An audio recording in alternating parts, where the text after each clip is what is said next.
welcome G. Keith Alexander.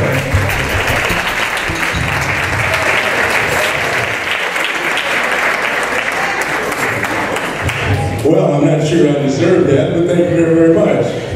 Good afternoon. This is a wonderful event. I know last year I was here and had such a wonderful time and couldn't wait to get here this afternoon for the food. This is an honor for me to be able to introduce to you the Mistress of Ceremonies for this afternoon. I watched her career from day one when she went on the air, and she has become a very, very important and significant part of New York.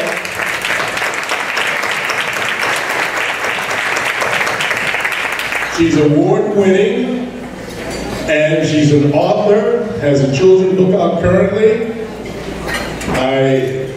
About 2 minutes ago, or not 2 minutes ago, but when I first walked in, I couldn't help but congratulate her on all the honors and awards and accolades people have bestowed upon her. So it is my honor to present to you the First Lady of New York 1, Miss Cheryl Wills.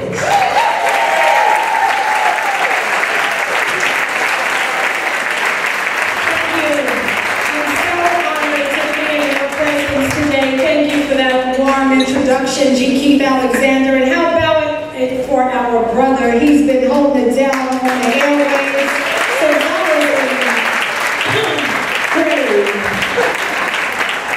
You know, anytime my friends at the NAACP call, I come running because we had some people that had the audacity to ask if the NAACP was still relevant. The audacity.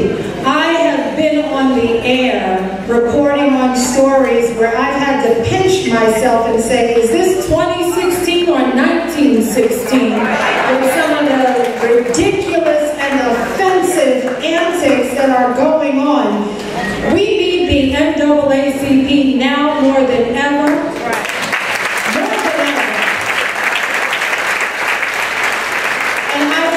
Every single one of you for being in this room. You know, I don't make any bones about it. I know who buttered my bread. I know I wouldn't be on television if it wasn't for the NAACP.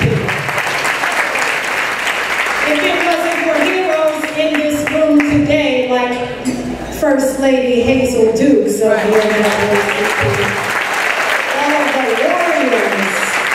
That have been on the front lines to make so many of our careers possible. Would you please indulge me? There is a man who would have been here today, and he passed away, and his name was Roscoe Brown.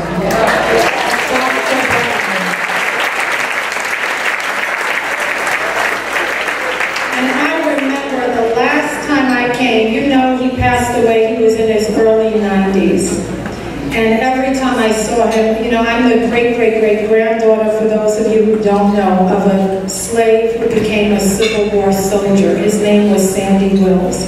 So I have a real soft spot for every single veteran of color of this nation because they fought 2 battles, not just one. They fought 2 battles. One overseas and the other one on the home front. And when I saw Dr. Brown with the beautiful Marcella Maxwell, he danced like no one was watching him. And he had a joy, an unspeakable joy, and pride in his people that resonated throughout this room every time he came. He had such pride in who he was, and he inspired generations. Could we just have a moment of silence for Dr. Roscoe Brown?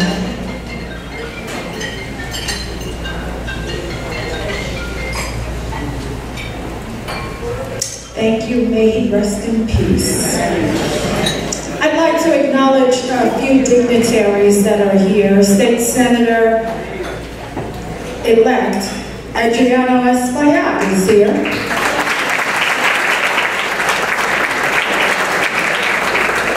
Former State Senator Tom Duane is also here.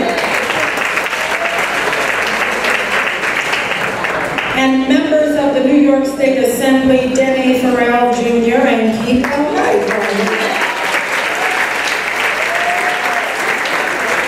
It is now my privilege and pleasure to introduce to you two of the hardest working women within Mid-Manhattan Branch NAACP, the luncheon chair women, Jean Dixon West and Claire Theobald. Please welcome them to the podium.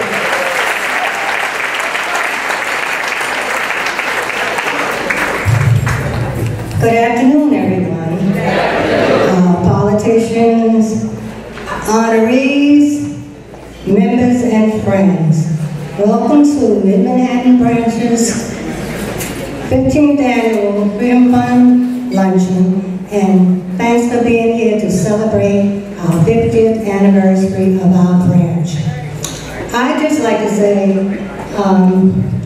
piggybacking on Cheryl, that the NAACP is still very much alive and relevant, and our branch continues to fight for justice and equality. I'd just like to thank you all again, each and every one of you, and have a wonderful afternoon. Enjoy the luncheon. Thank you.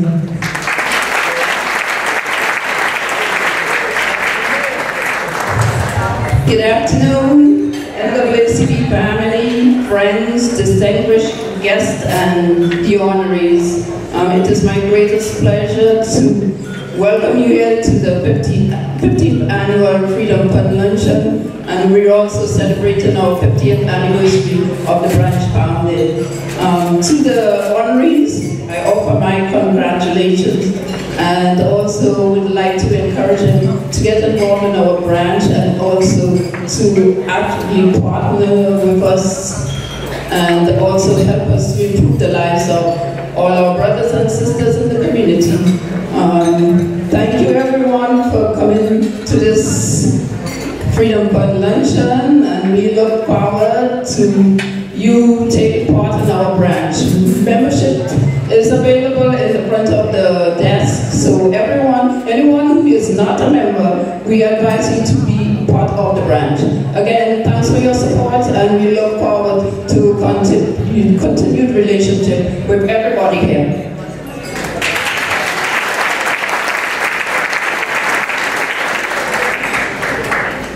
Thank you again to our wonderful chairs. We'd now like to introduce Reverend Dr. Thomas Johnson Sr. for an invocation. Please welcome.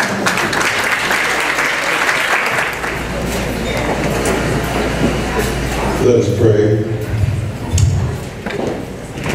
From everlasting to everlasting, thou art God, the maker of both heaven and earth, and the one who caused the sun to rise upon us yet another day, to bring us together to celebrate the 50 years that this civil rights organization has forged a path for progress of people from all realms of this globe, persons of various ethnic groups, anyone who was striving in this republic to breathe free. This institution has championed that cause. We thank you for her. We thank you for how you have brought us and kept us. And we pray that as we face the challenges that lie ahead, that you will grant us yet again your presence. Now God, we ask your blessings upon this gathering here today and the food that has been prepared for us, that it will nourish our bodies and nurture our spirits. And as we dine, make us mindful that there are so many around us who are without. And it is in your Son's name that we pray and ask these favors. Amen.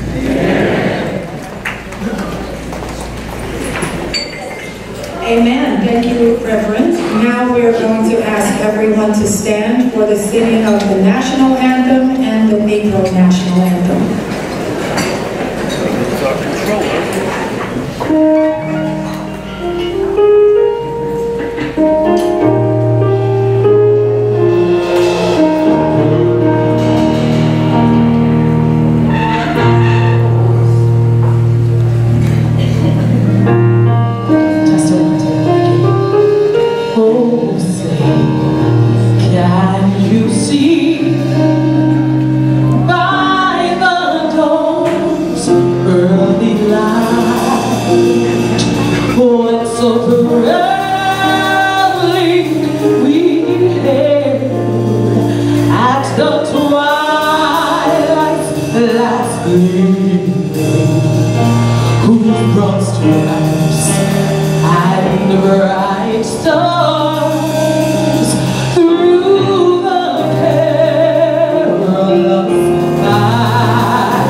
I am a three-time gold medalist for the NAACP's AXO program,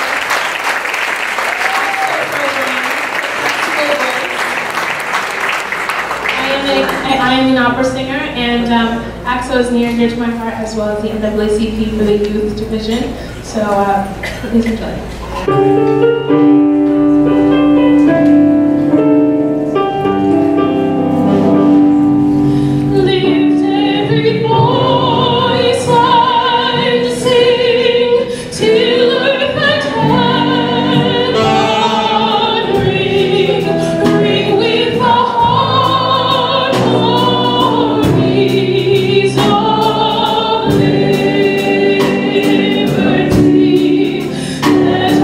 Rejoice.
Jeffrey Eaton a friend. He has lifted the Mid-Manhattan branch to higher heights during his tenure.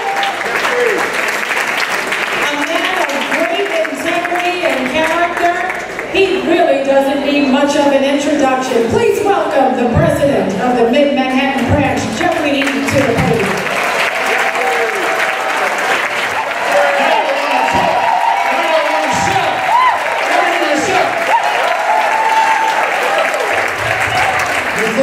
Remarks, I would ask Controller Scott Stringer to join me. Controller?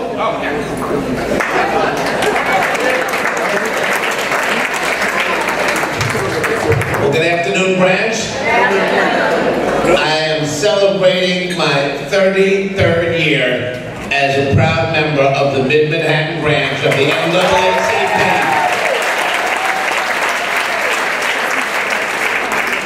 I first joined when Lucille Maillard, may she rest in peace, gave me my application form and said, you don't get this without sending a check. And that has been the tradition of this branch, getting the money and the members to keep re-upping. And I just want to congratulate Jeffrey Eaton and the members, Hazel Dukes, and everybody for building this branch. Look at this crowd today. It's amazing.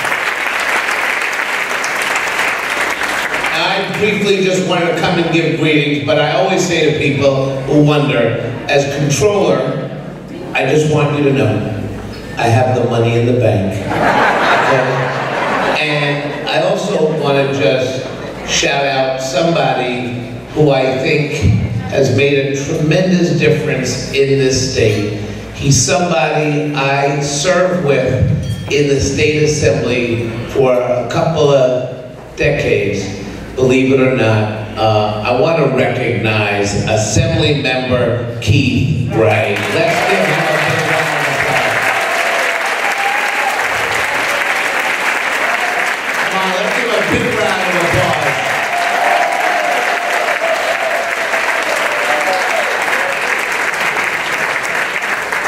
I just want you to know that when Keith and I got elected on the same day, we were invited at that time by the Assembly to go to Assembly School.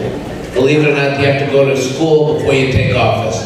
And I didn't really know Keith. I know he was outgoing. I know people in his district loved him, but I'll never forget being at this motel.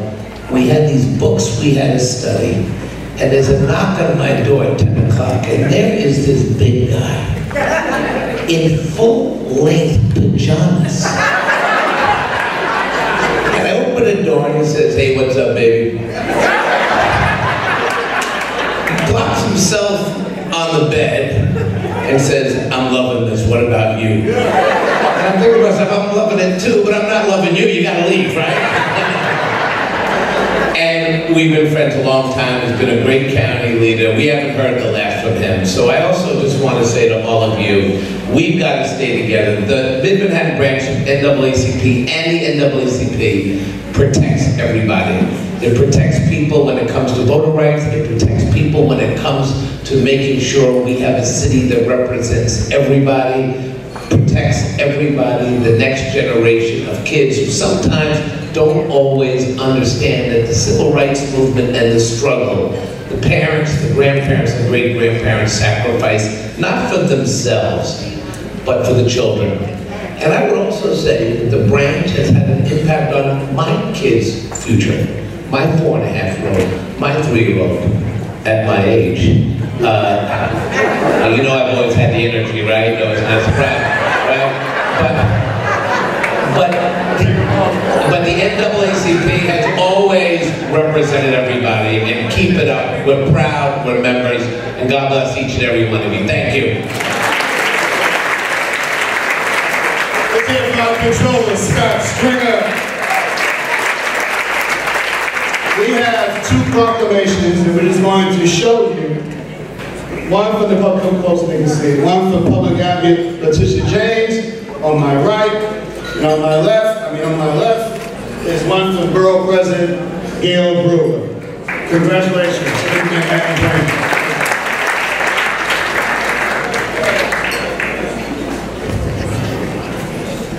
Cynthia Wesley, Carol Robinson, Denise McNair, Addie Mae Collins. 4 little girls that lost their lives at Sunday school will be celebrating their 53rd anniversary of their death on September 16th. Rising out of the ashes at Bernie Church, 16th Street Baptist Church, is Simone Naniel, Simone Biles, Michelle Carter, Gabby Douglas, Ibtihad Muhammad, Leo Neal, and the 4x4 100 relay team. Those 4 amazing women that made history in Rio.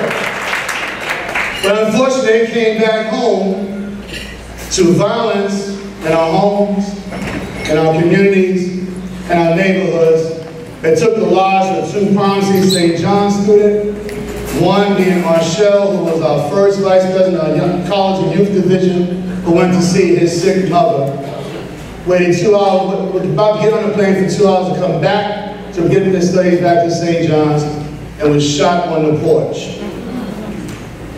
Another young lady at a Jubilee Festival, Tiara, who said, "No, you will not abuse my body." And this young man shot her in the face. And there's so many others, grandmothers sitting around the table playing cards on a nice summer night, shot in the back. When I saw the man they arrested who shot Tiara at the Jubilee Festival and the pose that he had, this guy would not last 2 hours in prison. I was almost tempted to go down there, One Police Plaza, and tear him apart with my bare hands. But a voice from Dabney Napoleon Montgomery, and Dr. Roscoe C. Brown came into my heart and said, "No, that's not the way, Mr. President. That's not the way in Manhattan. The way is education. The way is bringing our kids back to Sunday school. The way is AXO, NAACP top program. That's what we have to do with our children. And I'm going to challenge each and every one of you, when you go on your checkbook, there are 2 checks you should be writing. One as a member of the NAACP, wherever you live, or the Manhattan branch. The other check you should put in the memo, NAACP AXO program. Because it's the #1 program. Anthony Anderson will tell you at the 47 Image Awards, if it was not for AXO, he would not be the success that he is today. So I challenge all of you as we go into the next 50 years. Because the president stands here 100 years from now should not be telling the same story I'm telling you. It is my pleasure to bring up Ira Hop, one of our past presidents and a long-time member of the Manhattan branch. Please welcome Ira Hop, a legend in the NAACP movement.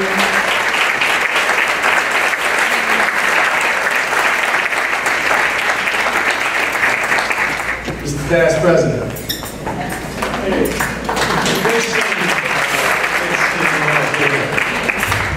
My goodness. Well, good afternoon, everybody. Let me get this out of the way a bit. It's a pleasure to be here and to celebrate Manhattan Branch's 50th anniversary. I joined the branch in 1968, 2 years after it began. So I guess I'm up here because I'm the oldest surviving president of the branch. Let me give you some recollections of how we all began. Our founding president was my great uncle Max Delson. He joined the NAACP back in the 1930s, and he was a friend of Thurgood Marshall and a buddy of Roy Wilkins. In fact, the Wilkins family used to spend part of their summer vacation at Aunt Dorothy and Uncle Max's lakeside home up in the Berkshires. Prior to 1960, the NAACP was basically a southern organization with a few branches in the north, but its clout was in the south. However, in the 1960s, the civil rights movement sort of moved up north into the urban areas, and Roy Wilkins and the National Board decided that the NAACP did not have the proper exposure up here in the north. So they wanted to have some more branches up here. At that time, I think there was only the Harlem branch and maybe one or two other branches in the boroughs. So Roy asked my uncle to start the Mid-Manhattan branch, which he did. And at that time, we also, when I say we, the NAA National Board, had a Greenwich Village branch founded. So the borough of Manhattan had 3 branches. By the time the 60s were over, the city of New York had 10 branches. We had a branch, not only territorial branches, and our branch, the Mid-Manhattan branch, had the territory from 110th Street down to 34th Street, river to river, and south of Fulton Street, which is basically Wall Street area. But at the end of the 60s, we had not only territorial branches, but we had branches like in the MTA and the social service workers unions. And believe it or not, we had a branch in Staten Island. We called Staten Island in those days Southern Rhodesia.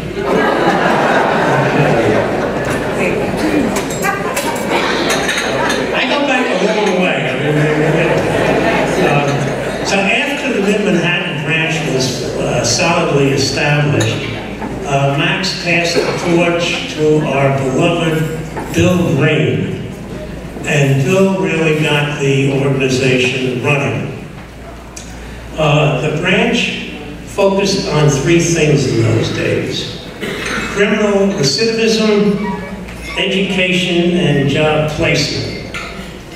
Now, our national branch was one of 3 branches that became an experimental branch set up by the national organization to go into 501c3 work. The other 2 branches were the Jamaica branch and the Pittsburgh branch in Pennsylvania. And our branch was given the job of criminal recidivism because Bill Green in his day job was chief clerk of the family court in Manhattan, so he had a great interest in that area. So he led that, and that is how we started our 501c3 Project Rebound, which is no longer in existence. Now, my first position in the NAACP Manhattan branch was chair of the Education Committee. And in those days, we had a little battle with Ocean Hill-Brownsville. And that led to the formation of community school districts, which we were very strong in establishing, especially in the borough of Manhattan. The third area was run by our late Vice President Raleigh Banks, who happened to be president of Local 1. That's the union, that's the theatrical union, and handles the cameras and everything at the TV stations and stuff. And his job was to go after the AFL unions and get African Americans into the construction trades and the other areas where African Americans were no longer or could not at that time get a job.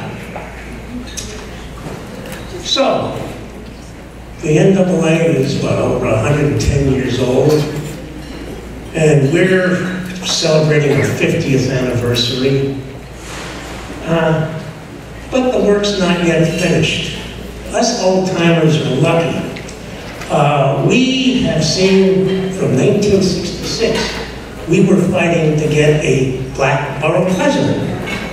My God, 50 years later, we're ending up with an African-American president retiring after 8 years. We have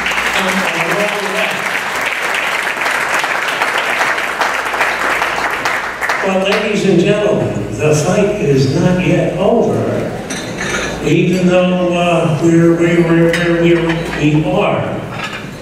Remember, in 1876 election, that ended the first Reconstruction. We have another election coming in 2016. Go back in history, we can't end a second Reconstruction. The struggle has to continue. We must stay the course. And we will continue fighting for the years ahead. We are needed. Thank you.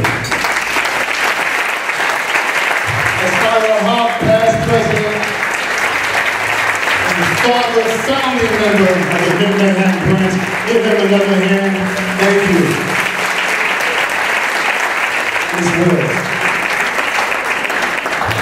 Thank you, sir, for your service to this fine organization. How excited are we that Sister Harriet Tubman is going to be on the $20 bill? It's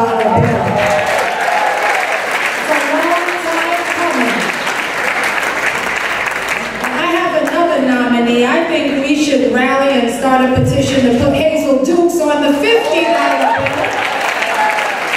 Our sister's been holding it down. She has given her entire career, not some of it, her entire career to civil rights. She is an extraordinary woman, known to so many of us who have been mentored by her as Mama Dukes, and she has been tireless in her efforts to polish the brand of the NAACP. At the National Convention, I don't know how many of you saw, she introduced future President Hillary Rodham Clinton, and I swelled with pride when I saw her on the stage introducing Hillary Clinton. Ladies and gentlemen, please stand to your feet for the First Lady of the Mid-Manhattan branch of the NAACP, Hazel Dukes. Dr. Hazel Dukes.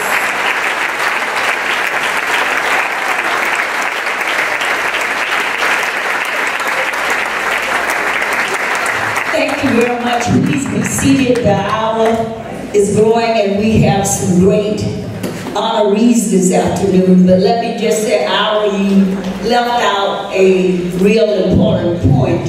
You served on the national board of the NAACP and was the person that kept the finance going. So let's hear it again for our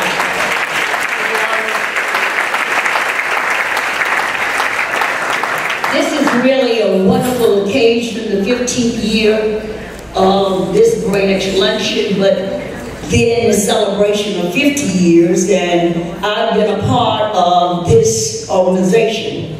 It was the late Basil Patterson who persuaded Wilhelmina Holiday, after she had served as commissioner, deputy commissioner, and the commissioner of police in Mount Vernon, when we looked at the branch and the members who were deceased, that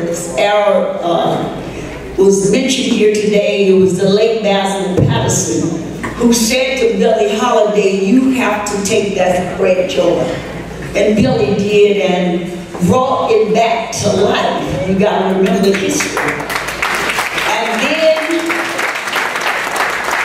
the former governor of the state of New York, David A. Patterson, ran the housing program at the Mid-Manhattan branch. It was noted across the country during that time.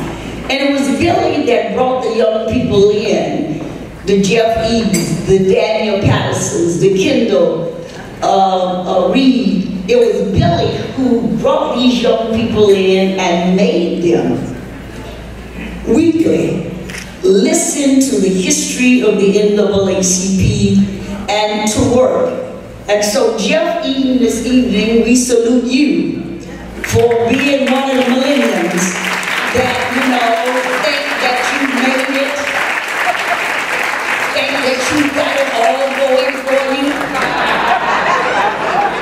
But Jeff, as the chief of staff for Congressman Rangel, after his day job, go to that branch to make sure that the calls are answered, that persons who need the NAACP understand that we are there. So Jeff, we salute you this afternoon for all that you do.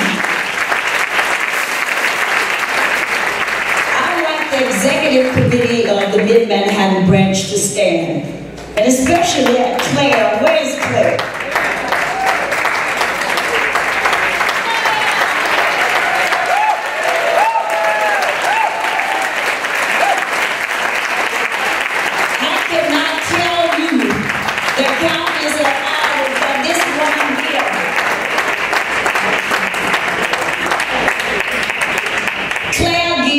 To the AXO program.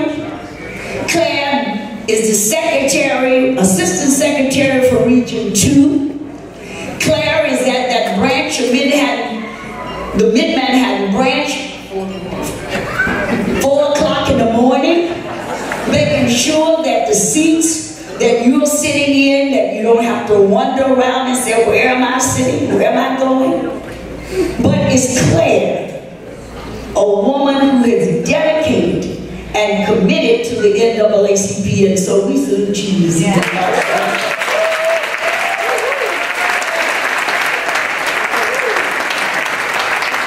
You know, we don't need for us to have 5- and 6-hour funeral service. We ought to give people their flowers while they live. And so, for the honorees, I have cautioned our branches that we don't give awards to people just because they have a name or title.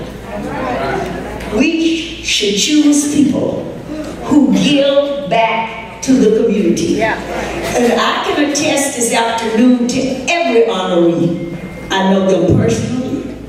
I know the corporation personally that gives back to our community. That's what we should look at. Not people with titles, but people who do the work for equality and justice for all their people. And so this afternoon, every one of the honorees deserve to be honored by the National Association for the Advancement of Colored People, because people come in all color and they serve all colors. And I have to lift up Sylvia White. I met Sylvia in an unusual kind of circumstance in the Health and Corporation with Ruth Clark.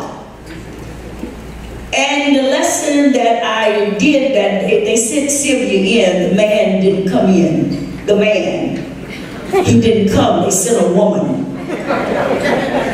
And they thought that I would just walk out and not do what I came to do, but I didn't.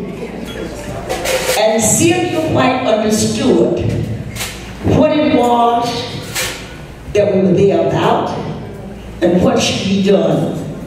And if there is anyone that has made Harlem Hospital the hospital of the nation, it's been because of Sylvia White, who have stood up for us, have maintained a steady will for us, and we salute you, Sylvia, for all that you do for our community, for our health of Harlem.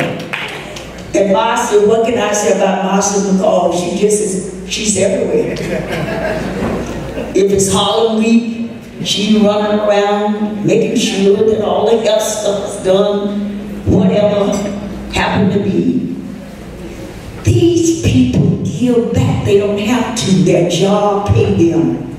But it's more than a job.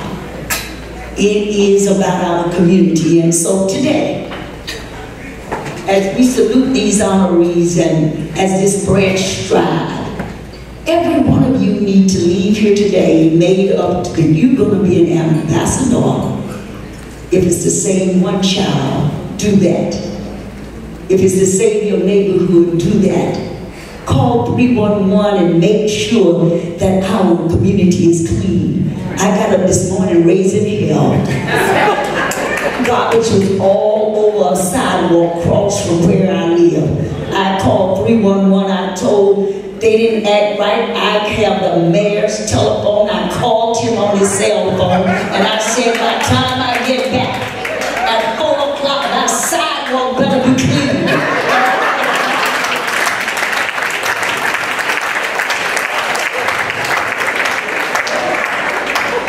So today, when we leave here, September the 13th is an election day. September the 13th is an election day. Assembly people have to be elected. We had a congressional race. Some of you all didn't think it was important to vote. And let me tell you something. November is around the corner.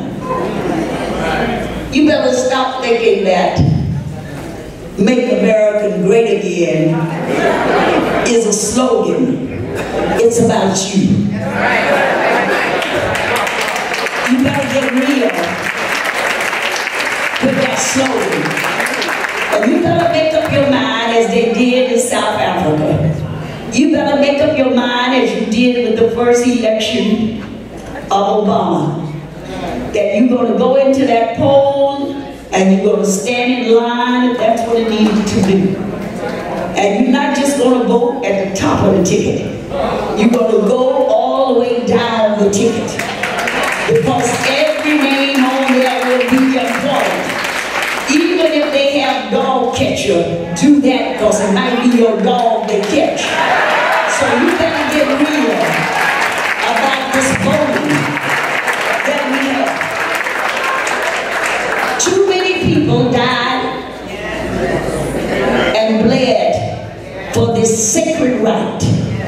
And we ought to use this as our weapon.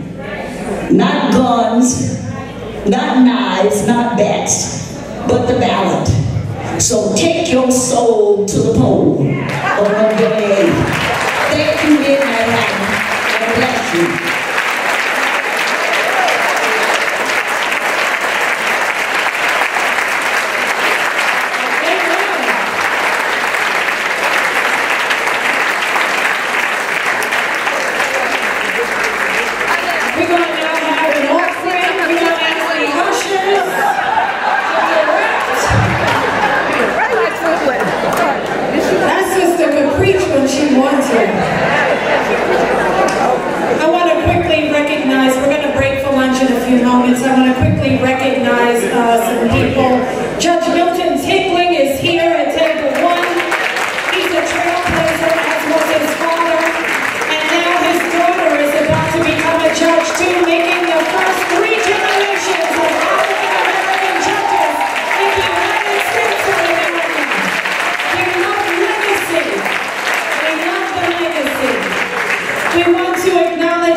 Is here. She's the vice president. All members stand, they tell me, of a National Coalition of 100 Black Women.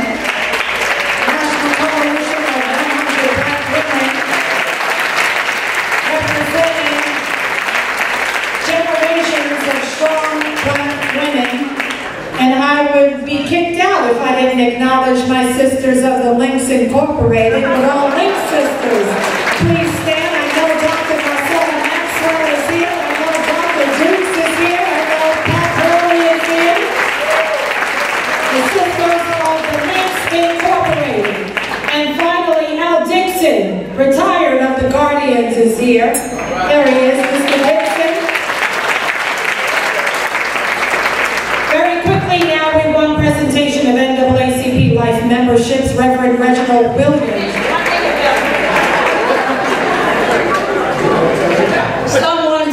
Sister, that is my counterpart, Miss Arbor Rice, New York, Irving. That's my sister.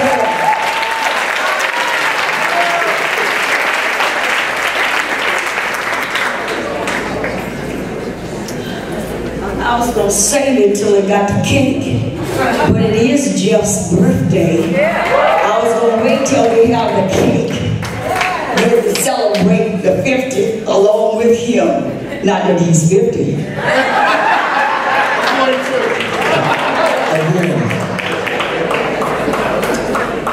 Good afternoon.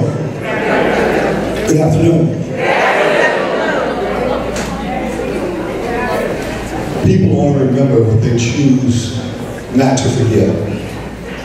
And so, as we remember the 50 years of sacrificial service by this branch, and we come together, we also want to recognize the importance of those members who have extended their commitment to this branch and to our communities by taking out life memberships.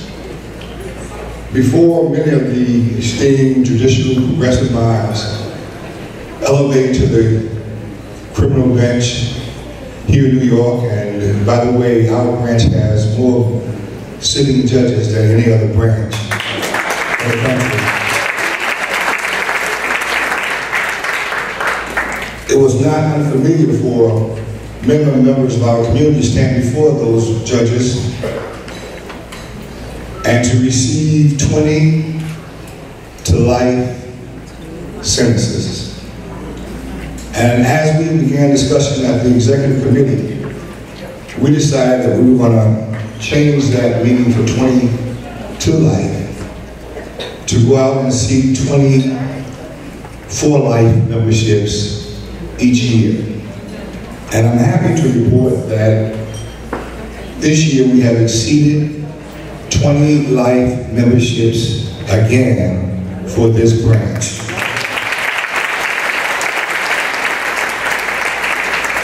It's not a question of money, it's a question of mentality.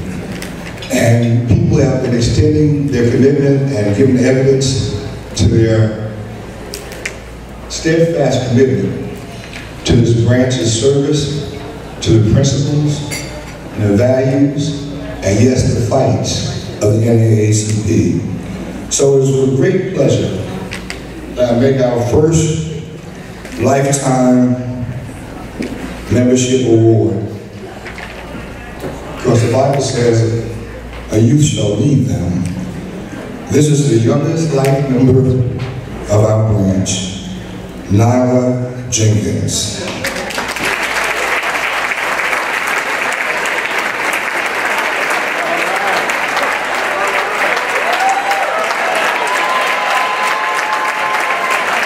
Come on, give it up for her. Come on.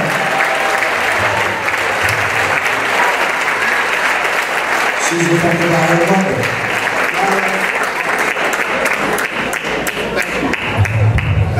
The city award, the city award. You don't know what's going to speak.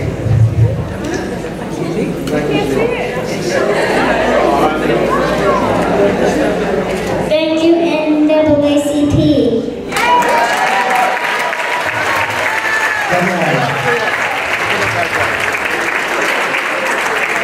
Thank you, Mother. Our certificate of civil life membership goes to our Honorable Inez E. Dickens.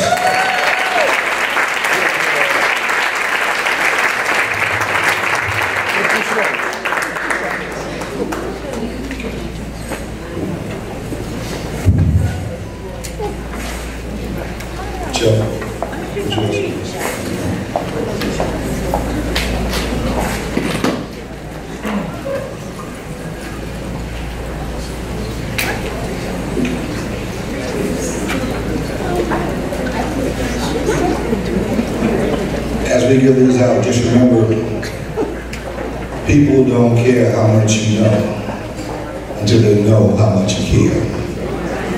And we are grateful for these life memberships because they not only show your intergenerational support for this organization and this branch, but also as a fundraiser because a significant amount of monies that come from these memberships stay in our local branch.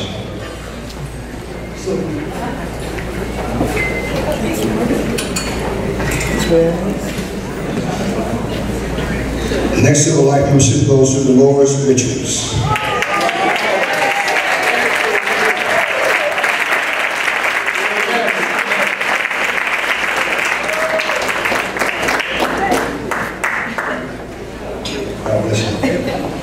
All the life members come back up. Our next civil life membership goes to Deborah L. Harris.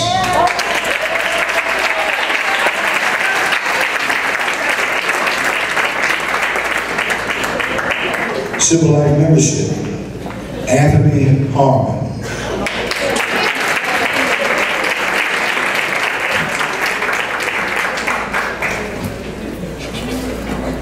Congratulations, thank you. The next civil life membership is Edith Matthews. My brother Anthony Harmon is the president of the New York branch, the oldest branch in the association.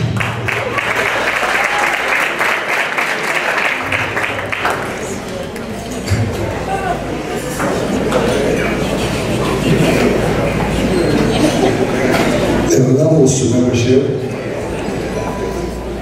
and our Gold Life membership is awarded to our president, Jeffrey E. Eaton.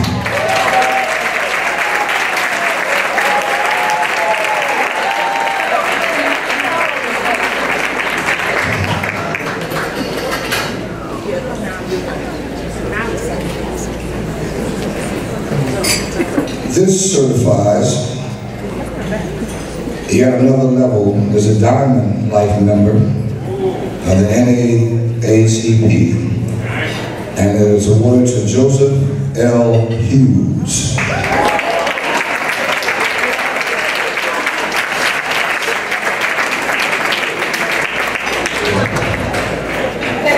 And we have yet another Diamond Life membership. If I was in church, I'd say something, I would say amen. Joseph E. Copeland.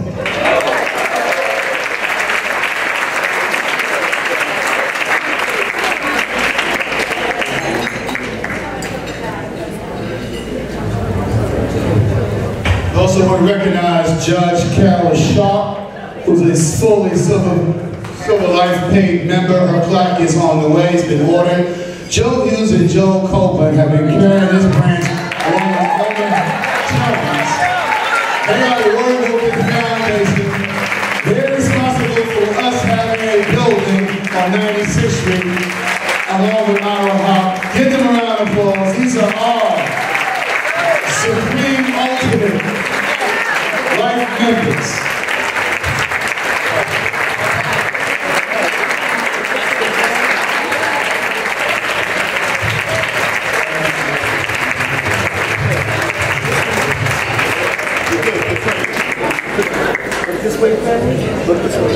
Also, I want to bring up Kendall Reed, who's a fully paid Silver Life member. And her plaque is in order. Sir. This way? Edith? I also want to let everyone know that the Reverend Reggie Williams, our Life Membership Chair, is now a Gold Life member, along with Councilmember Inez Dickens, and her next plaque is on order. Give them a hand.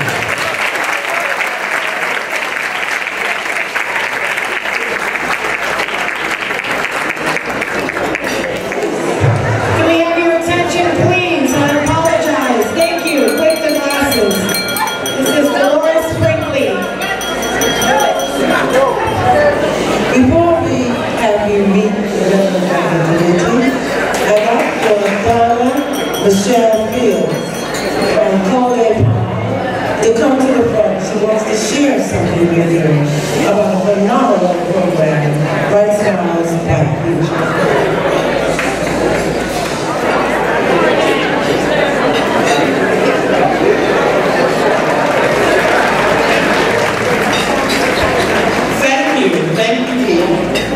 Thank you to the men that had a branch of of the NAACP for the opportunity you have given Colgate-Palmolive to have a presence at your luncheon yet for another year. I also want to express appreciation for your inspiring honorees, the years of service, their depth of understanding, and their accomplishments in their industries have once again produced another memorable luncheon. This year, Colgate will be celebrating its 25th anniversary of Bright Smiles, Bright Futures. And I am the Director of Community Affairs for Bright Smiles, Bright Futures for North America for Colgate. In case you didn't know, Bright Smiles, Bright Futures is aimed at raising awareness about children's dental health.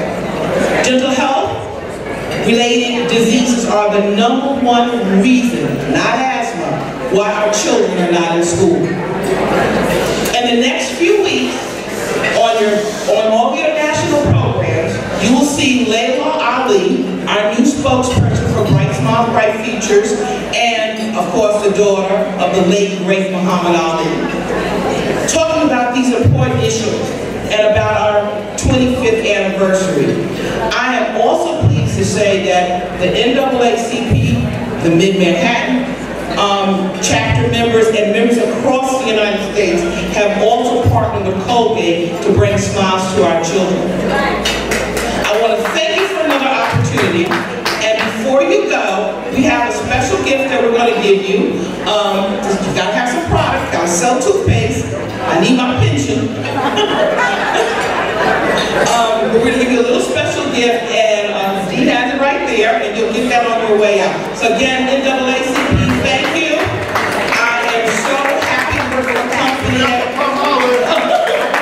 I'm so proud to work for a company that puts people over profit, and I thank you so much for the opportunity again. Thank you.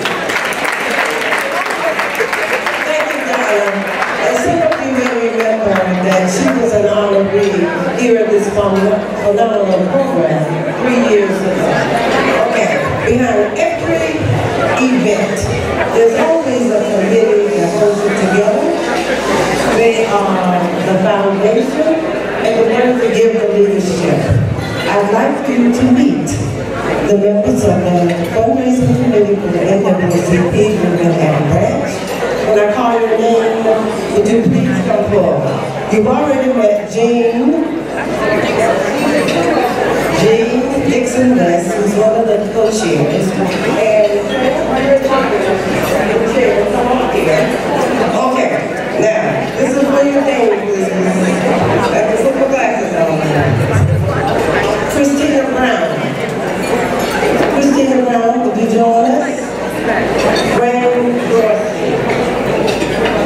Denise Hamilton. Edith Matthews. Rutha Miller. Edgar Ramsey. And Donald Singletary. Donald Singletary. And then it's me. Okay, deeper. Thank you. Thank you.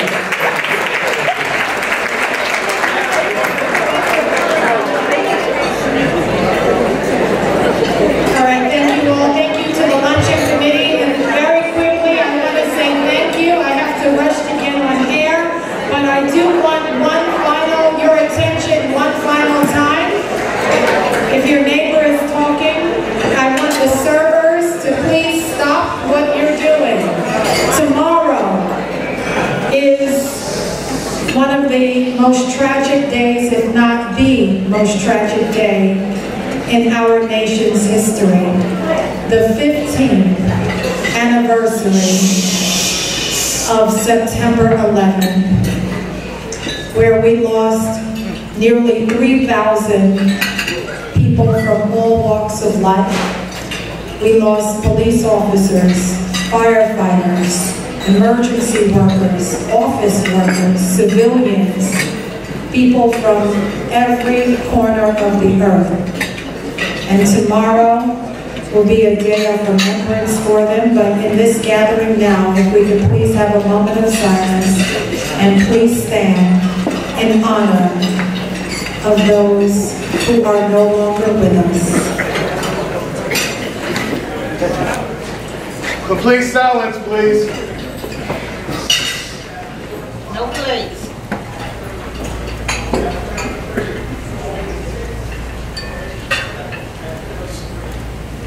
We remember them and their memory.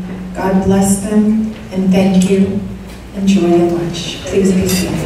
Let's give Cheryl Wills a round of applause while he was standing. Give her a standing ovation for the first part of our program. We can now find out a civil rights president in our own right. My dear friend, Cheryl Wills. Enjoy lunch. We'll be back. We'll take a break in the program and we'll be right back. It is my pleasure. We did something different this year to give you a break in the program so to get a chance to have libation and to network. So I appreciate your patience and your civility. It is my pleasure to bring up G. Keith Alexander, who will MC the second part of our program, which is the most important part of our program, is our award ceremony. Please welcome G. Keith Alexander.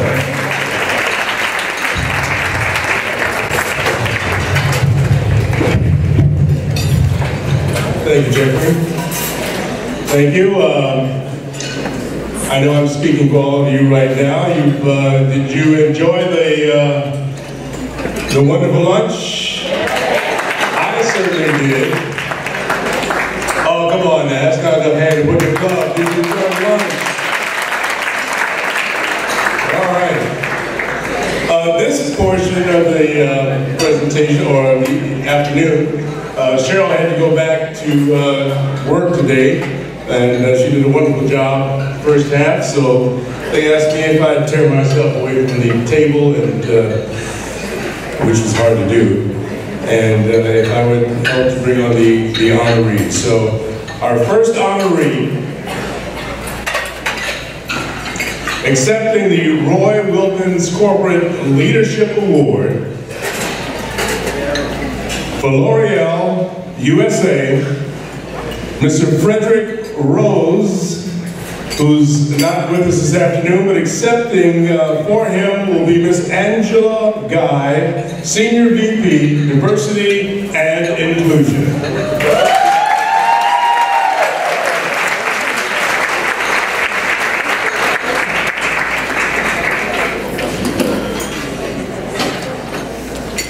Please welcome Angela Guy again. NAACP grant presents the Roy Wilkins Corporate Leadership Awards to Frederick Rose in recognition, and L'Oreal America USA, in recognition of your extraordinary service, contribution, and dedication to your company's diversity and inclusion initiatives. September 10th, Jeffrey Eaton, President.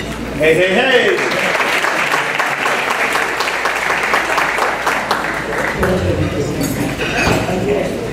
So, thank you. Good afternoon. Good afternoon. Thank you, Jeffrey. Thank you, Dr. Hazel Dukes. Appreciate that. Luncheon chairs and Mid-Manhattan branch.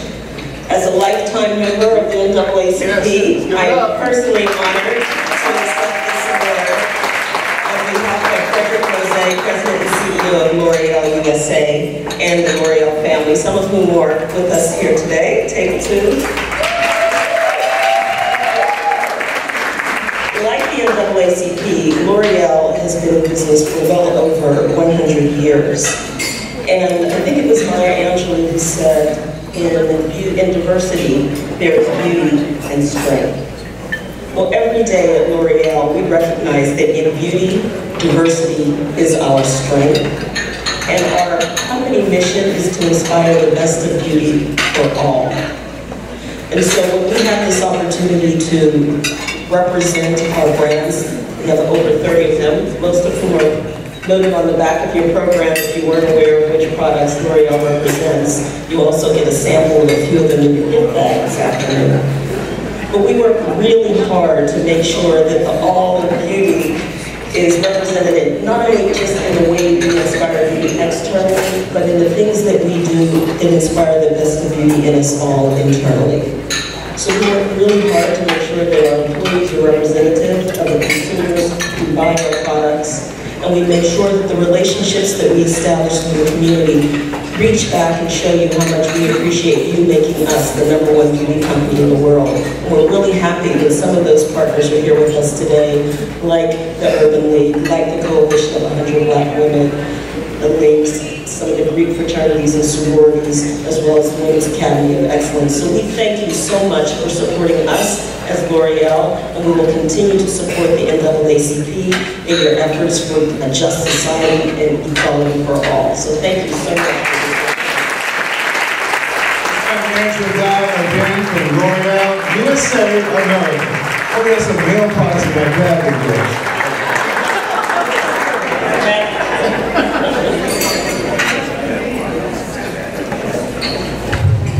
Our second awardee will receive the Roy Wilkins Outstanding Community Service Award.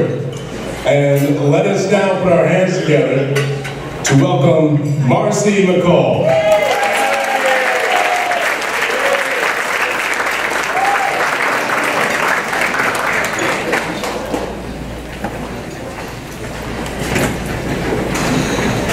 Manhattan Grant presents the Roy Wilkins Outstanding Community Service Award to Marcy McCall, my sister. In recognition of your dedication to service and outstanding accomplishments in the areas of community health.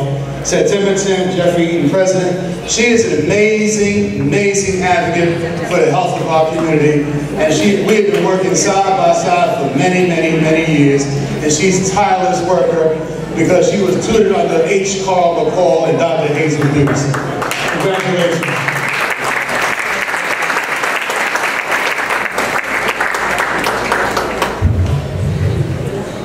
Good afternoon, everybody. Oh no, I know we all had lunch, but I know we can do better than that. Good afternoon, everybody. Now we're talking. I'd like to thank the Mid-Manhattan branch of the NAACP, President Jeffrey Eaton, the Honorable Hazel Dukes, my mentor. And I'd like to congratulate my fellow honorees on this prestigious award. But there's one person in this room that I have to thank, and that's my mother, Dr. Cecilia McCall. Mom, I love you more than there are words that I can say. I really want to be her when I grow up. You know, when I started out on this journey, I had no idea how passionate I would become about health and the health of our community. Working at the New York State of Health with an amazing team helped me identify communities of high uninsured. Today in New York City, in just one zip code, we have as many as 26,000 unemployed people in one zip code. I call these communities insurance deserts. As we all know, in order to change the desert's landscape, we need the right provisions in place. By providing the community with the tools they need to change the landscape of the desert, gives them an opportunity to have sustainable health. I have learned that if you educate the community, if you give them the tools to better their lives, magic happens. You see, if you give people the tools to plant the seeds, to water the deserts, to grow the fruits, the vegetables, the herbs, the plants, and the amazing trees, the community changes. If people can take care of their health and the health of their families, their spirit changes. They have pep in their step. They say good morning, good afternoon, good evening to their neighbors, and their neighbors respond in kind. They have friends and family back in their lives. They can hold on to a job and support themselves and their families. They become a productive part of their community. You see, crime goes down, the drug dealers disappear, small businesses start to grow and start to flourish, all because people made a choice to accept the tools, to make the changes, and take charge of their destiny. Healthy mind, healthy body, leads to healthier choices and healthier decisions, and that creates a healthier community. So I humbly, humbly accept this prestigious award, and I thank the NAACP for partnering with me on this amazing journey to help people live healthier lives. Thank you. Also give it up for the co-founder of the Personality 5K Run and Walk, Ms. Marcy McCall.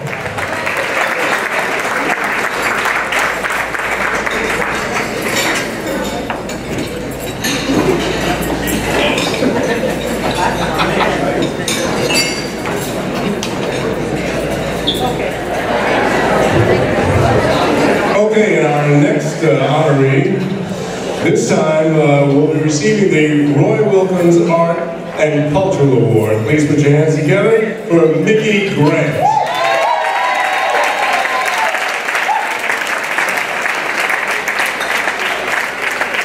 Nothing do better than that. This is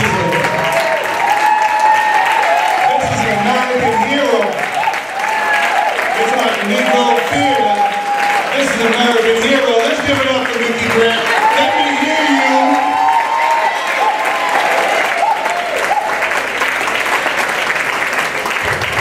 The Mid-Manhattan branch presents the Roy Wilkins Arts and Culture Award to actress, playwright. She's done so many things. Her title goes into Wikipedia, and it continues to go and goes and goes. She's an amazing actress, an amazing songstress and writer. She does everything. She does everything, and she has opened doors for so many young people to follow her footsteps, and she is still here looking good, looking like the queen she is, Mickey Grant. And recognition of your outstanding achievements as a composer, lyricist, playwright, actress, and singer, September 10th, Jeffrey Eaton, President. Congratulations.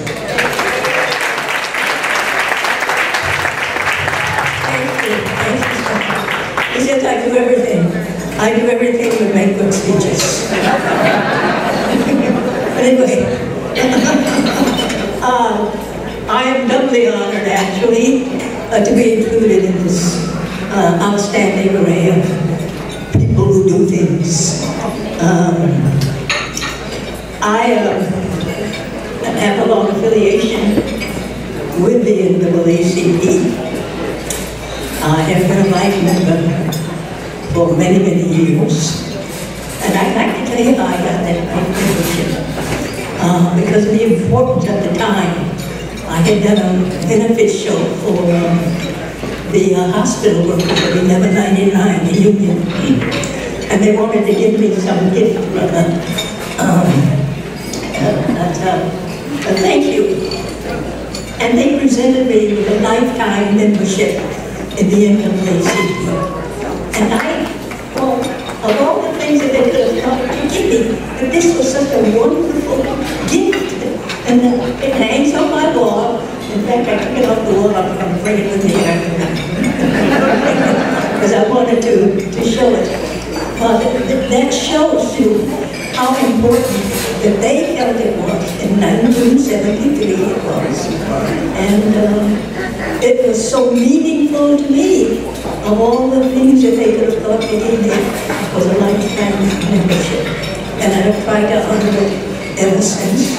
And I received that award. But anyway, I have tried over the years. People say, well, black people, they just want to sing and dance. Well, yes, I do musicals. And I remind people that the birds were singing, and people were trying to imitate the birds and play music and sing and hum before there was speech and there was language.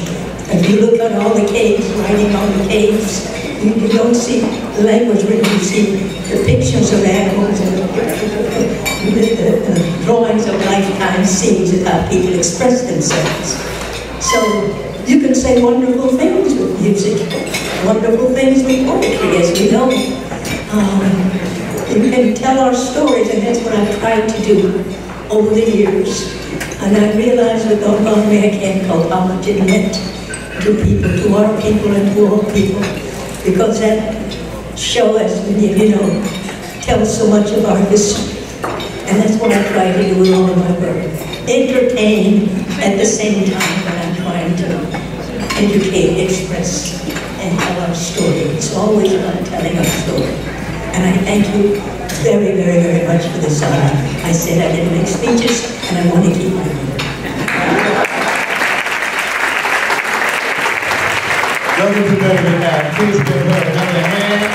Show your love this amazing, amazing pioneer in theater, dance, and song.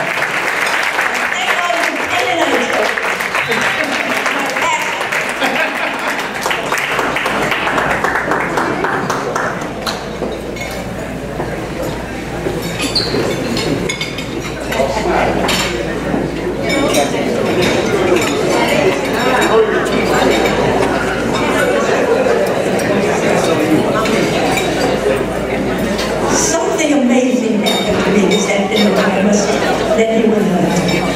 As you can see, one of the roles I did for many, many years was the role of Sadie the Lady, one of the Lady Sisters.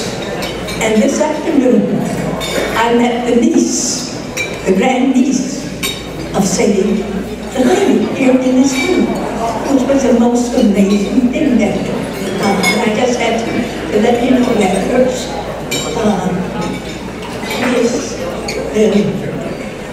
Oh, there she is. I played Lola Sadie at 103 years old, and this afternoon I'm getting to meet her.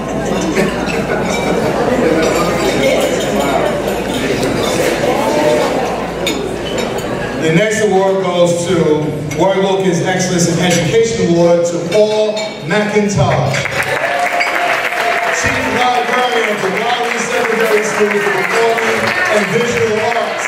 Please welcome Paul McIntosh.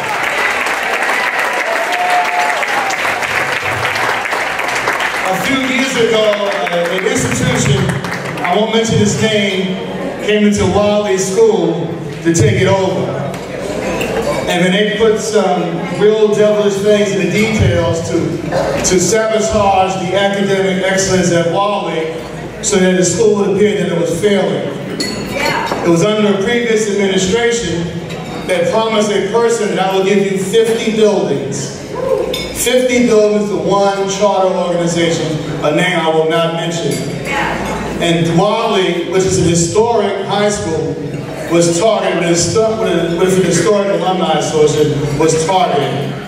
Midman had to answer the call because we had adopted Raleigh prior to that administration coming into City Hall.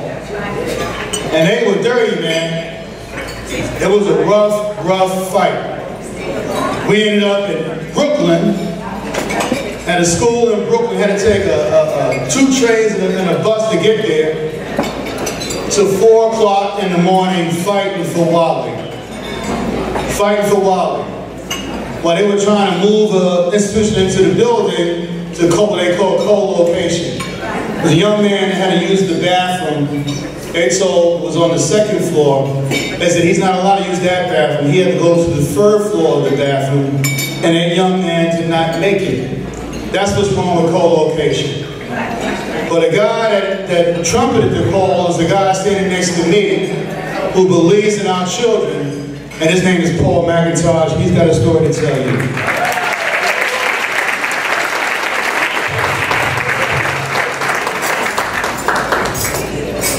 I too sing America. I am the Tucker brother.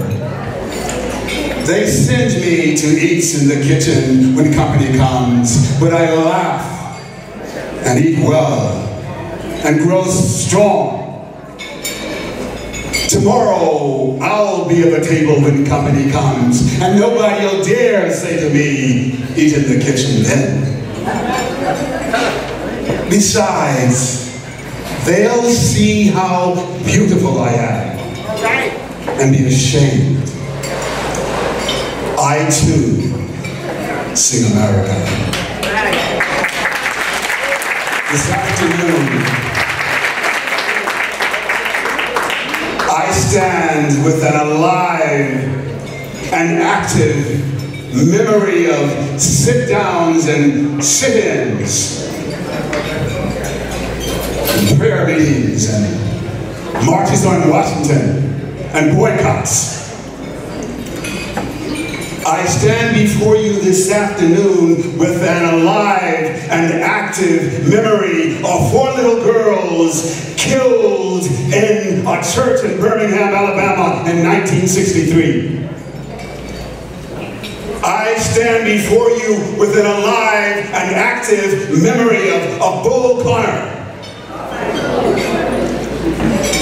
I stand before you with an alive and active memory of those who suffered and died so that we could be here. Memory of Valauzo, Michael Swerner, Goodman. I stand here with memory of Martin Luther King, Jimmy Lee Smith. I stand here with the memory of my people who were packed like sardines in the hold of ships and sold on auction blocks. I stand here with the memory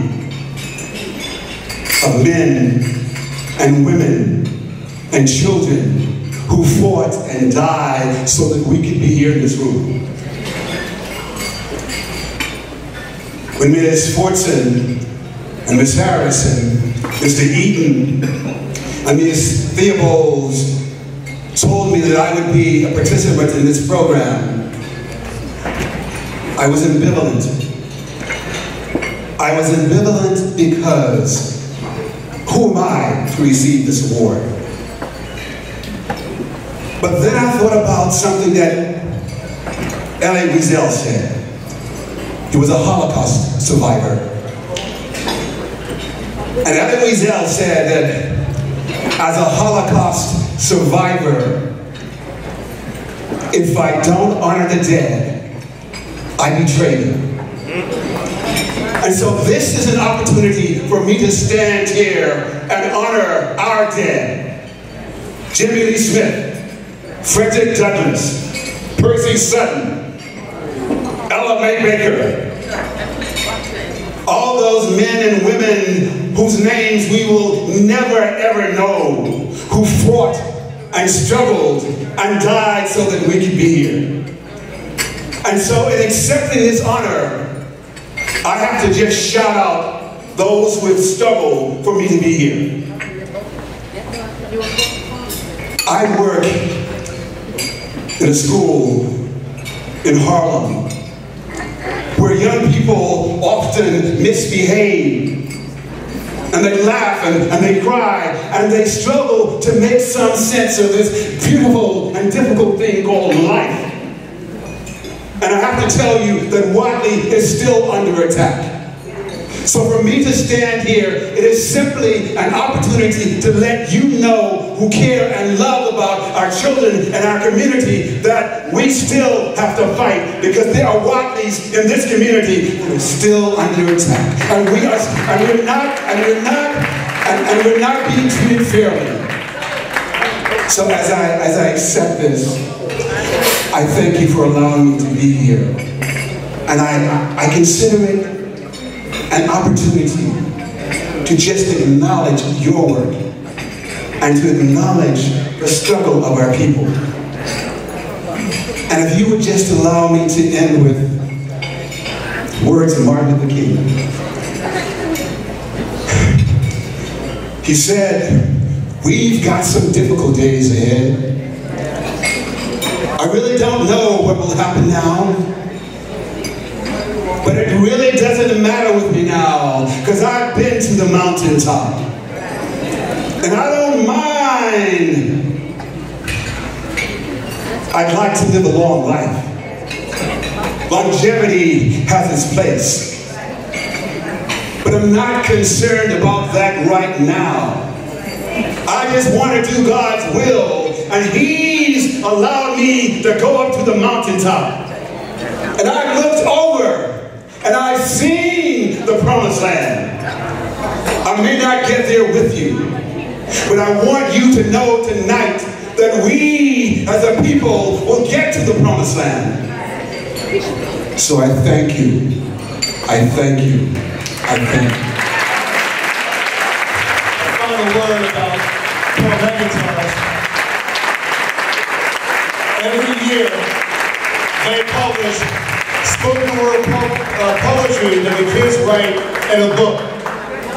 We co-sponsor that book along with many others with Councilman Inez Dickens.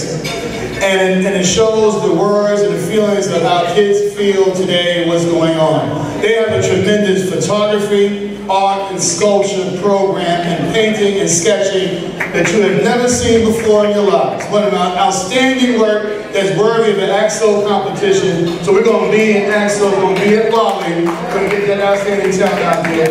Let's congratulate Paul McIntosh, who recognizes your many years of community service, dedication and commitment to the youth of New York City. September 10th, Jeffrey Eaton, President. Congratulations. God bless.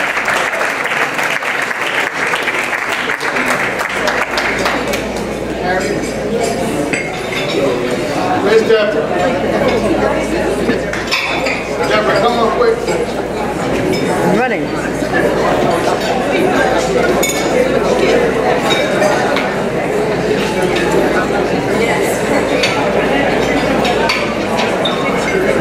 And now, please put your hands together for our next honoree, Roy Wilkins Branch Service Award. It's okay if we do it this time? Okay. Miss Sylvia White. Dr. Pierce, will you join us for this award, please? Dr. Pierce.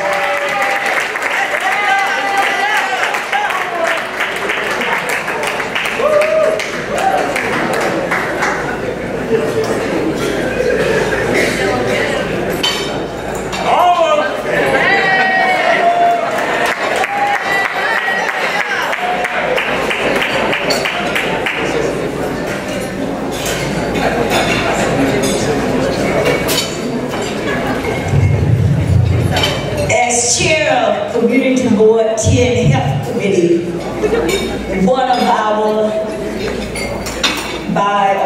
reappointed by our distinguished borough president, Gail Brewer, who all of us know is an unusual and amazing woman. One of our duties is to look at the health disparities in our country. And Sylvia White, as I said, served as the health person for our branch, the NAACP, and for Harlem.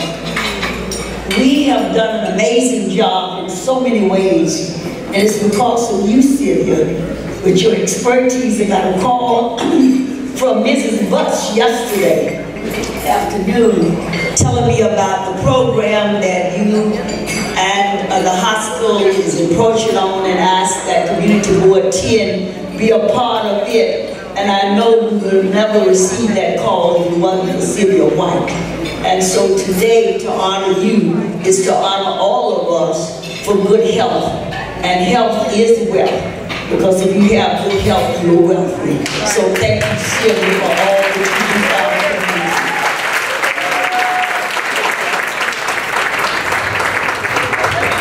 I met Sylvia White when I was working for the city council, and I was chief of staff to Councilman Phil Reed, and Dr. Palmer was the executive director at the time at Harlem Hospital Center. Because Harlem Hospital Center just doesn't take care of people in Central Harlem, it takes care of people in East Harlem, West Harlem, Inwood, Washington Heights, the Bronx, downtown, and when firemen get trapped in fire, they bring those injured firefighters to Harlem Hospital. A few years ago, we honored Dougie Fresh and Dr. Lajade Williams for inventing hip-hop stroke. And hip-hop stroke started in Harlem Hospital because of Sylvia White. Now, hip-hop stroke went from hip-hop stroke to hip-hop health, and now it's gone nationwide and been taken in as the White House initiative because of the work that happened in Central Harlem because of people like Sylvia White. We have our branch meetings at Harlem Hospital. She opens the doors for all type of meetings that are substance around community building and community survival. Anti-gun violence programs. Programs for helping mothers who don't have the education to help an infant raising their own infants. So many programs. It's not the old hospital. Everybody said, oh, if I get shot or get hit by a car, I'm taking it home. Now everybody wants to go to Harlem Hospital, so we fight to keep Harlem Hospital. And she led a $500 million modernization project that has now unveiled itself on Lenox Avenue in the form of a mural of the WPA murals, beautiful Million Pavilion Center. Andy and my brother performed there, Bobby Brown, with the Havana Harlem, a cultural festival that we just ended there. But I can talk a long time, but it's not my day, it's your day.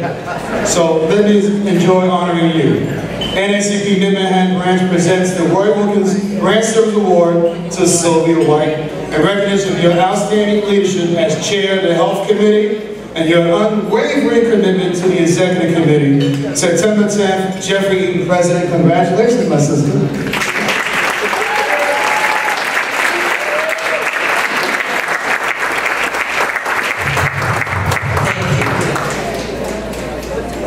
This is a great honor, and I thank the Mid-Manhattan Branch. But I would like you to know that I am equally honored to stand before the Lion of Lenox Avenue. May he roar forever.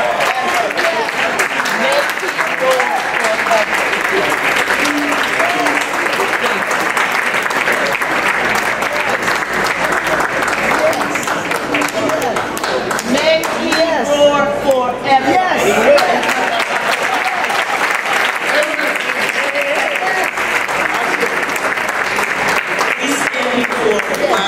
Lenox Avenue, may he roar forever.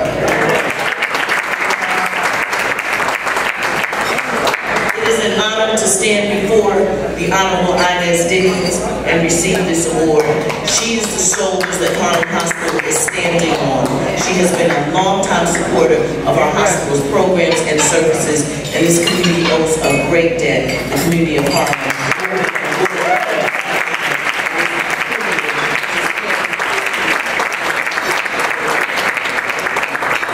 It is a privilege and an honor to stand before the Honorable Keith L.T. Wright, a warrior who showed us who is standing.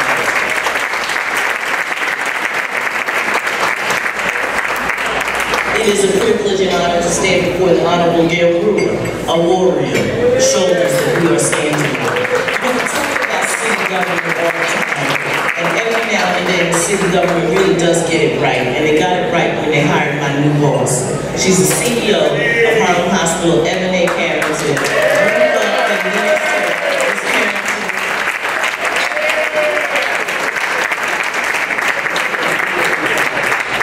It is a privilege and honor. Dr. Duke spoke earlier about our long-term relationship. It is a privilege and honor to be mentored, strengthened, and encouraged by Dr. Hazel Hughes. She is the shoulders that we're standing on. It is a privilege and honor to stand side by side with you and Glenn Theobald to serve this community. It's a privilege and an honor. The president of the Friends of Harlem is here, Mr. Corbin Breeden and Mrs.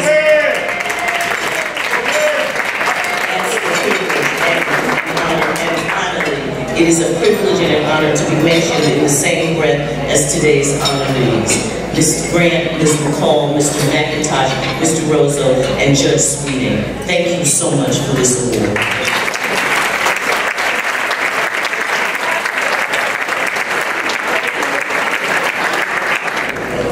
This is my new boss, y'all. This is Ebony Carrington.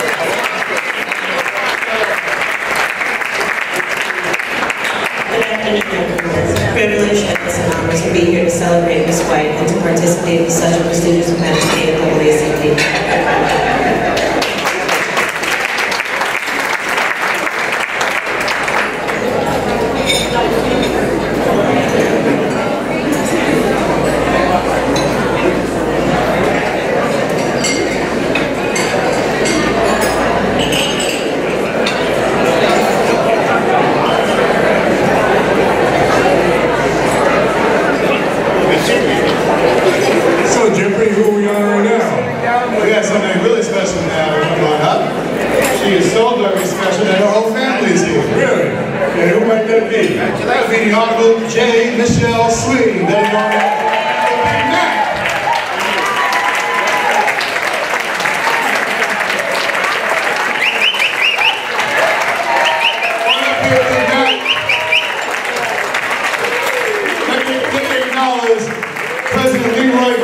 From the Jamaica branch, chair of our Criminal Justice State Conference. Thank you so much for being here, Leroy.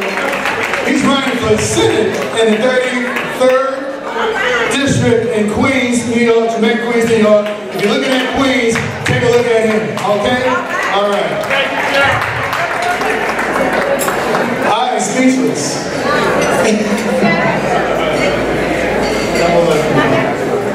Come on, close, Michelle. We call ourselves pre-K kids. And we say pre-K kids, we mean we grew up in the projects.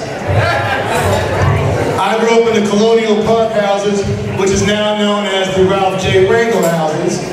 And Matt grew up in the Polo Grounds. Now, shh. And the significance of that is because growing up in public housing is not an easy task. Your apartments are small, they're not properly ventilated, and that's why our kids have asthma and stress-related issues. It's hot in the summertime, it is cold in the wintertime. And you have to find a bench and recreation space to catch a breather, to play games like Ring Olivia, and capture the flag, and date the same girls a different week, and you date a different girl on a different bench. That's Project Life, that was what it was. But, you know, we've come out of that, and here's a remarkable woman whose story was that she could not run, she could not walk, she wasn't going to make it. And she started to walk, she started to run, she became an athletic track star, she became another academic athlete, and as sore as a lawyer, excuse me, you need to come and find her one day in front of the bench, okay? You should remember you were talking while she was being honored.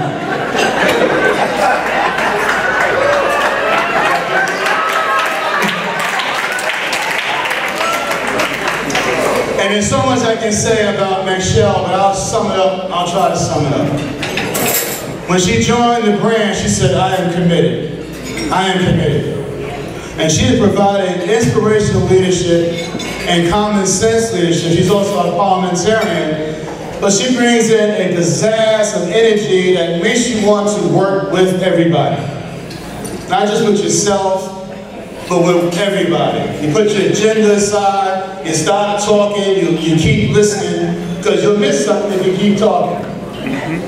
Because this is an historic, history-making moment, because these are honorees that have lived extraordinary lives and they're still living it. Now I'm going to let her do the rest of the talking because we could be here all day for the work that she has done and continue to do. She's also a candidate for Supreme Court, and we have a number of candidates here that we'll acknowledge later.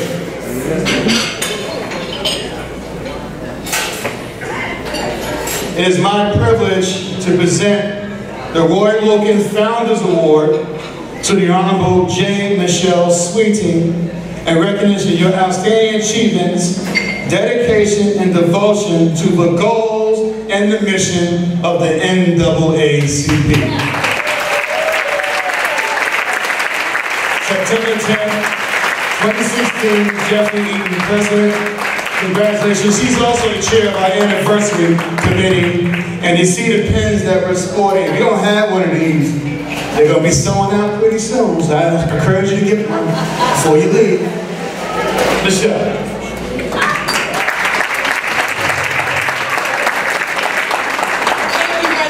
To all of the NAACPers, I say happy 50th anniversary and happy 15th anniversary for this luncheon. 15 years ago, 9/11, we know that in this city the towers came down, but the NAACP Mid-Manhattan branch does what the NAACP does, and that is we built this luncheon 15 years ago.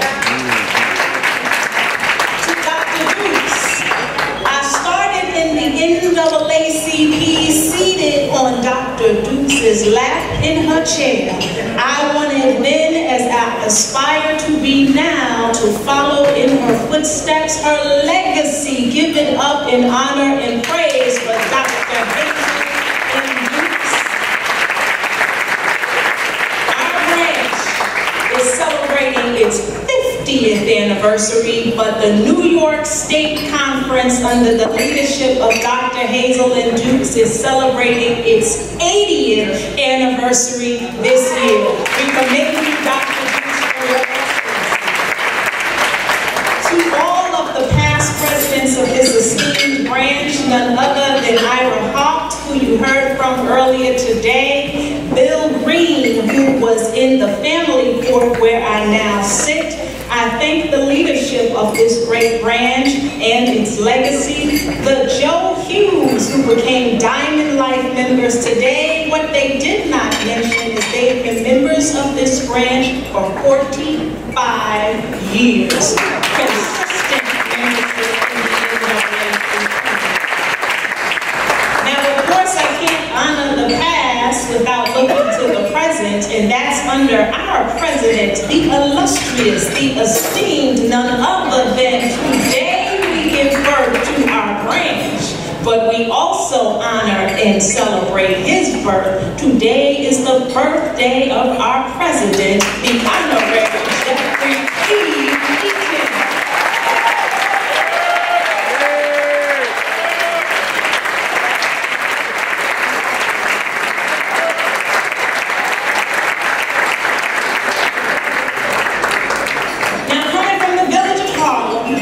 When a seed is planted in the village of Harlem, I could not stand before you were it not for the legendary, the person who needs not to say his name because his name echoes in all of our hearts, all of our spirits. I tell you, none other than if he roars from the inside, all of his roaring in the inside resonates to the outside. He is the illustrious, the honorable, the esteemed. I am only a cup at his feet. I can only be a cup at his castle. None other than from the village of Harlem, we give honor to Congressman Charles.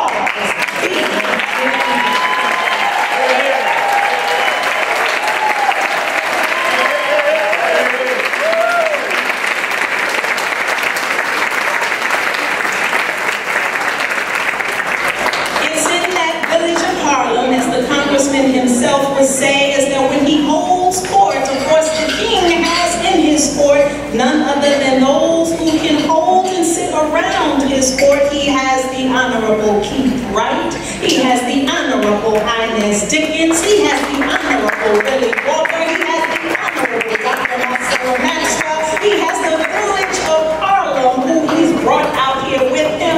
If you're from the village of Harlem, and you all are, because it starts in the village of Harlem, it ends in the village of Harlem. Anyone in between the village of Harlem, you can just wave your hand and say thank you, 10039. Now, Mr. President, we're in the borough of the Bronx. We're in the borough of the Bronx, but most certainly Harlem couldn't come to the Bronx were it not for our borough president, Gail Brewer, and the outstanding work that she does. Congressman, this daughter of Harlem is able to go outside of Harlem because I brought with me from the Bahamas, the sunshine is gleaming, none other than the Honorable Dr. Val Carroll, who is the Consul General from the Bahamas.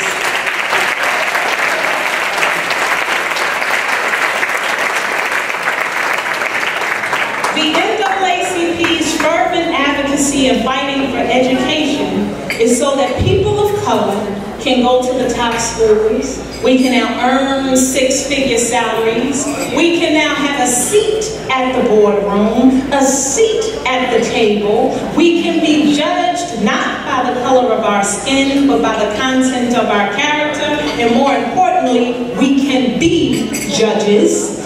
To my judges, all of whom are in the house, please stand and be recognized. All of the judges, come forward, come forward, come forward. It's not often that we have an opportunity that the NAACP, under the leadership of Dr. Dukes, under the leadership of our past presidents, under the leadership and umbrella that is covered by Charles Rankle, that we can have so many judges in one place, and they're all here because when you rise, we all rise. To my mother, sister, the youngest member of the NAACP, 6-year-old Nyla Jenkins, Tadeja Merritt, my niece, come forward because we all rise. Some said, Judge, you lost some of your hair since last year. Well, I share with you that it was not out of style, not out of fashion. I begin my remarks by saying when the things go down, the NAACP rises up. This year, my sister was diagnosed with cancer, and so I explained to her, as I say to the clergy in this room, Reverend Johnson, Bishop Roberts, Reverend Royal, Minister Taylor, because when things go down, the NAACP rises up. So I shaved my head to say to my sister, hair is not that which defines me. When you're covered by the blood, when you're covered by the NAACP, when you have standing with you judges, those who are here who stand for justice, who know what is right, I can lose my hair but not lose my mind. It's because of the NAACP. We all rise. We all rise. To my fellow judges in the NAACP, I shake all of their hands because together we are leading this country, this organization. Congressman Rangel, roar on, because say the roar, the judges rise because of you. I thank you all for this honor and this privilege to stand before you.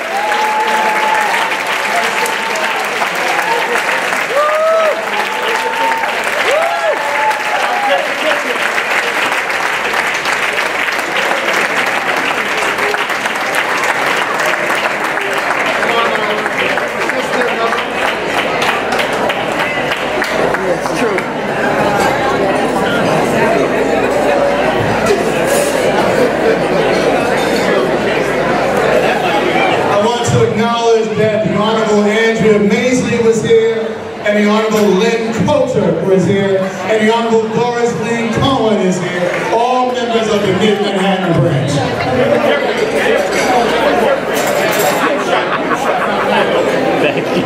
We have a very special, the Honorable Nancy Banyan and the Honorable Kelly O'Neill Levy, also members of the Mid-Manhattan branch, were here. At this time,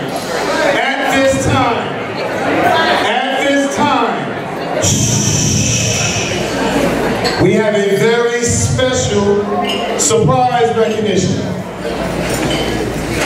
I'm going to ask Judge Michelle Sweeting and I'll let them share Reverend Williams to come up forward with me as we do this very special award.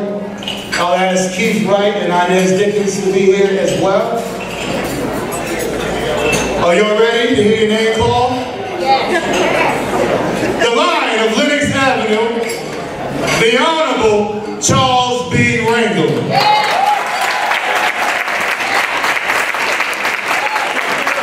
Give it up. Now y'all can make some noise. Now y'all can make some noise. Now y'all can stand up. Now y'all can stand up.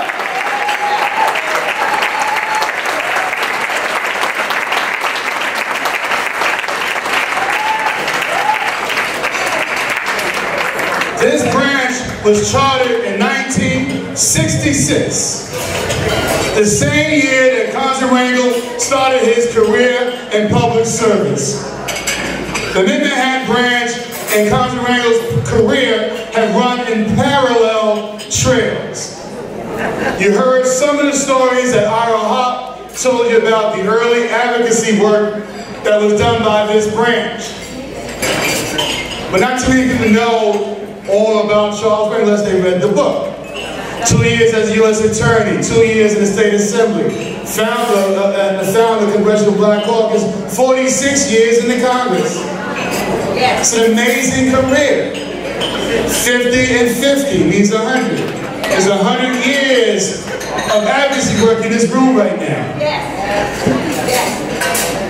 The officers and members of the NAACP Mid-Manhattan branch confers with great pride and appreciation the inaugural Medgar Evers, Julian Bond, Roy Wilkins Extraordinary Lifetime Contributor Award to the Honorable Charles B. Rangel for your legacy of uncompromising and exemplary leadership in Congress, unwavering dedication to civil rights, pioneering contribution to social justice, and iconic representation as a champion for all people. We salute and honor you September 10th, Jeffrey Eaton, President, and the Mid-Manhattan branch. Give it up.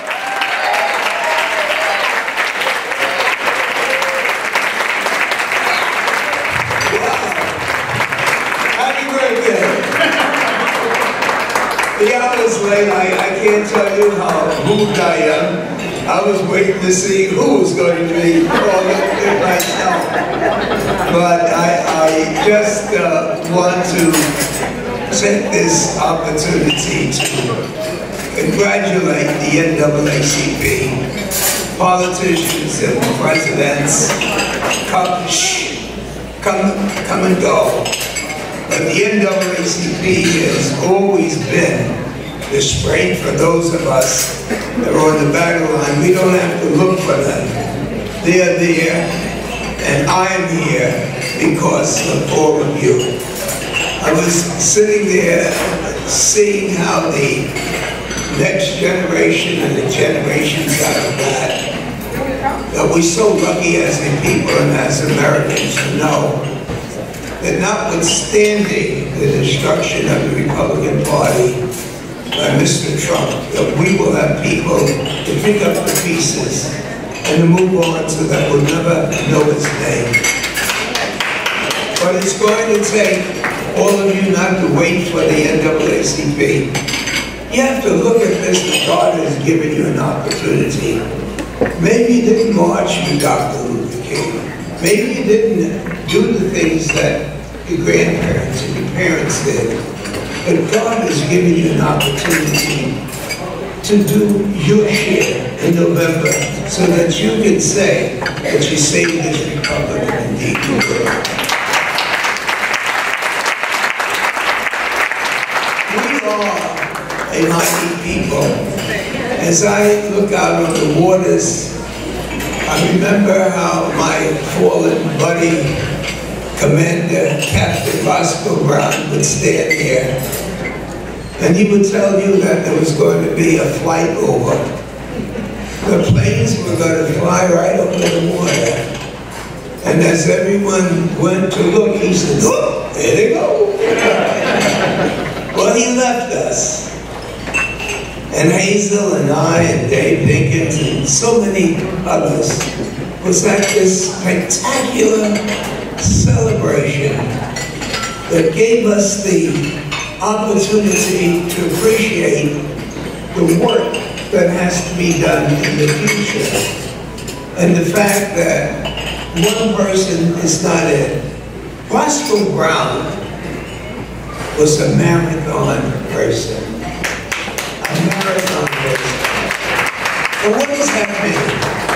It means no matter how he started out and gained momentum and running those races, there were people like you that was standing there, encouraging him. And he knew before he took the mission against the Germans, or the mission against those in Tona, or the mission to educate our children, he knew that when he was running, he could feel your hearts beating and pumping them hard. And Sylvia White of Harlem, she kept the real heart pumping physically.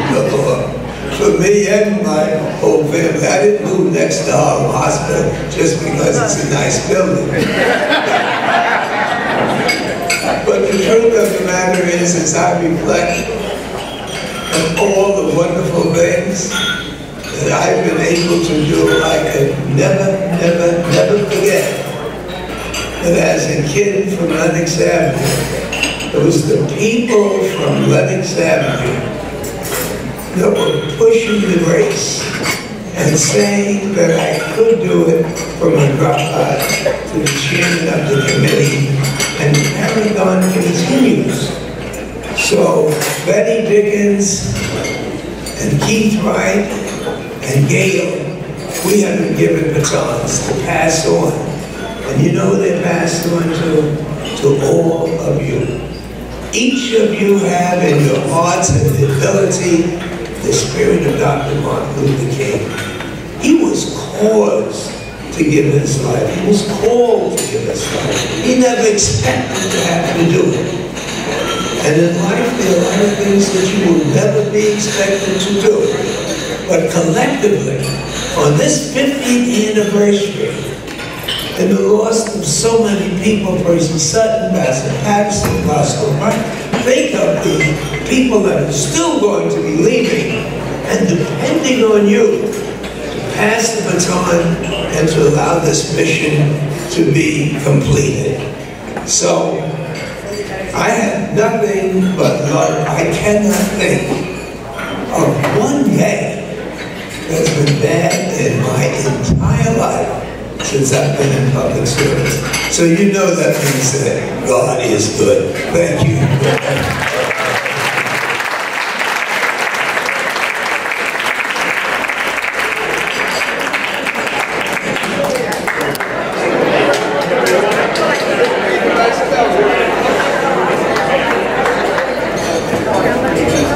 To our president, Jeffrey E. Eaton, members of the Mid-Manhattan branch, all members please stand on this special occasion of our 50th anniversary.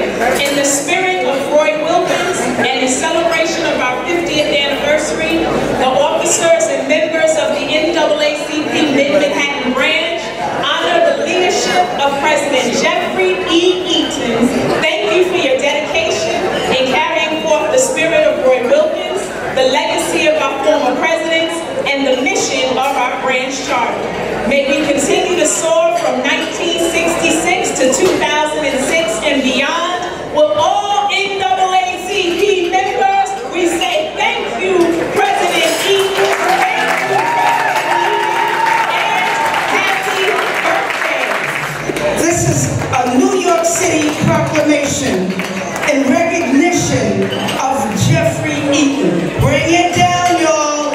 Just bring it down. Quiet, please. Dear Jeff, it is with great pleasure that I join with all here and in the city of New York who love you in adding my sincerest congratulations on this special occasion in celebrating your birthday. This has been a very difficult year for you personally, with the passing of your beloved mom, your mentor, Jim Capel, and local heroes, Dr. Roscoe Brown and Eugene Giscombe. You learned so much about life and yourself from these people who cared and took care of a community. From the late New York City Councilmember Phil Reed to Congressman Charles B. Rangel. You have a loving spirit, a caring, nurturing spirit that illustrates your passion and love for the people that you help. For that, I truly treasure being in your company. You've done more in a lifetime than many can only dream about. And you are the most amazing man that I've been blessed to know. Happy birthday, Jeff.